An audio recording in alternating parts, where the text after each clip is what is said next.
fazer mais uma pergunta. Agora entrando no mérito dessa questão sobre a qual o ministro teria ou não interferido. Essa é uma questão que hoje de manhã, até conversando com o nosso amigo em comum, Marco Aurélio, ele falou que é muito importante, né? Porque essa questão da suspeição, ela pode, enfim, acabar com quase todos esses processos que existem contra o ex-presidente Lula. Sobraria um, que é em relação aos caças, que está próximo de ser arquivado, e isso colocaria o Lula como réu primário novamente, né? Então, eu queria que você falasse um pouco sobre o mérito dessa questão em que está a situação do ex-presidente Lula. Exatamente. Eu acho que aqui a gente volta à questão por que isso acaba, essa questão da interferência, da interceptação, volta a ganhar grandes ares de preocupação. Primeiro porque nessa própria ação da suspeição, a gente teve uma tentativa ali de um carrinho em cima da linha, né? Porque quando se começou a julgar essa ação, já tinha começado a julgar, o que o ministro Fachin fez? Ele foi lá e julgou incompetência, lembra? Para quê? Para jogar água no julgamento da suspeição. E, inclusive, ele monocraticamente, numa canetada, ele arquivou o julgamento da suspeição. Aí o tribunal falou, não, você não pode fazer isso, né? A primeira turma, a segunda turma do STF, ela se levantou, né, com os votos do ministro Gilmar Mendes, Lewandowski, Carmen Lúcia, e inclusive do ministro Cássio Nunes, disseram, não, você não pode interceptar isso aqui, a gente está julgando, você não pode falar que a gente não pode julgar, a gente já está julgando, né? Essa foi uma tentativa de tapetão, por quê? Porque aí que tem realmente a diferença. Se ficasse só o julgamento do ministro Fachin, da incompetência, muitos atos poderiam ser convalidados, né?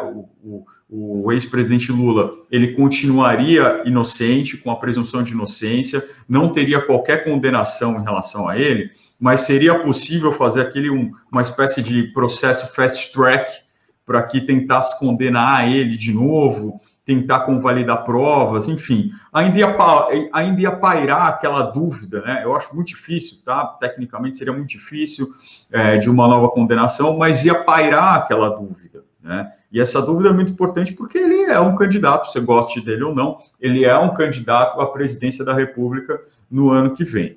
Então, isso leva ao segundo ponto. Vingou a tese da suspeição. O ex-ministro Sérgio Moro é suspeito para julgar, ele era suspeito no julgamento que estava relacionado ao ex-presidente Lula. Então, agora, esse julgamento já tem maioria, ele precisa terminar. Ele precisa terminar exatamente para tirar essa aura de incerteza, para tirar essa aura de instabilidade da política brasileira, que você não sabe se uma pessoa pode ser candidata ou não, né? Nesse momento, nesse exato momento, juridicamente, o ex-presidente Lula continua ali com a dúvida se ele tem a condenação. Por quê? Porque o STF precisa terminar esses dois votos, né? Embora já tenha a maioria. Ou seja, uma situação quase quântica aqui, né? O gato de Schrödinger. O Lula é elegível e não é elegível ao mesmo tempo.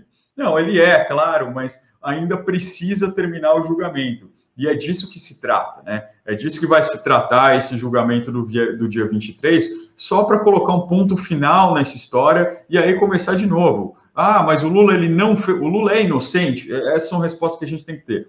O Lula é inocente? Ele é inocente. Ele juridicamente é inocente. Ele tem que ser considerado inocente, presumido inocente. Ah, o Lula não fez nada errado. Gente, isso não é uma opinião do Bruno. Eu acho que o Lula, que eu conheço...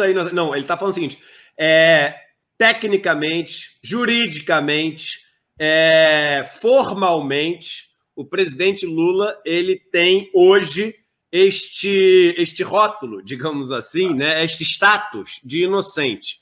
Isso não é uma opinião, isso é um fato. Não é uma opinião, isso é um fato. Agora, indo para o campo da opinião, mas ele não fez nada errado, aí eu não sei. Eu não estudei o processo. Eu não li as 10 mil páginas, né? Se você leu as 10 mil páginas e fala, não, acho que realmente ali eu me convenci de que tinha realmente um pedido de propina que estava errado, aí fica à vontade para opinar em relação a isso. Agora, sobre a inocência dele, ele é ponto, não tem discussão.